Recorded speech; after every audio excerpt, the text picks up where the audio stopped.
In 1978, many decades after the passage of Brown versus the Board of Education, desegregation was implemented in northern Newcastle County.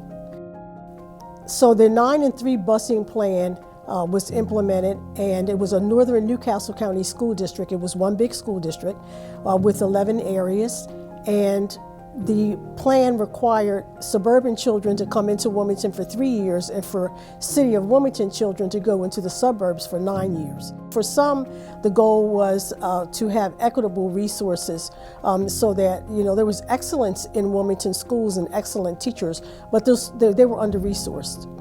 And so the change for Wilmington students to be bused for 9 years into suburbia had its benefits for some, and it had some disadvantages, particularly the long bus rides for very young children, the lack of connectivity for after-school programming and sports and intramural kinds of things.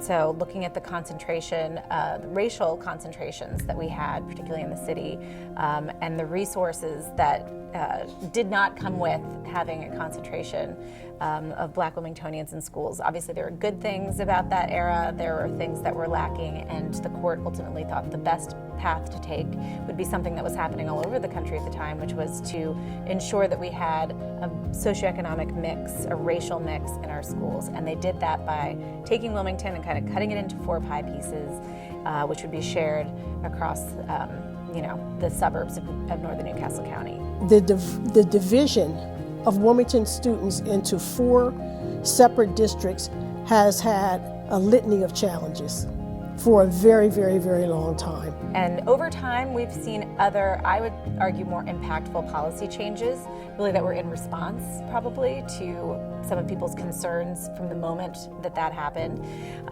So we got, in the mid-90s, we had choice and charter policy was introduced.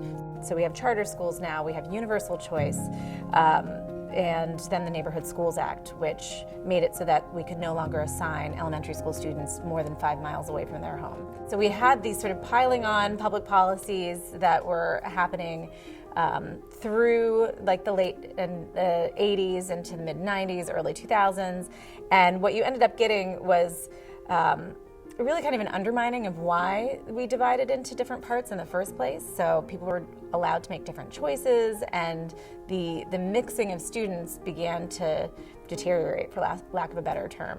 It has not served our children well, despite valiant efforts, to have a small group of children, roughly 11,000 children, not only divided into 4 districts, but when you overlay that with choice and charter, there are 13 different governing operating units. There may be more than 13 at this point. So really what the main concern is we need to be thinking big about why these changes, why we've seen this downturn in outcomes.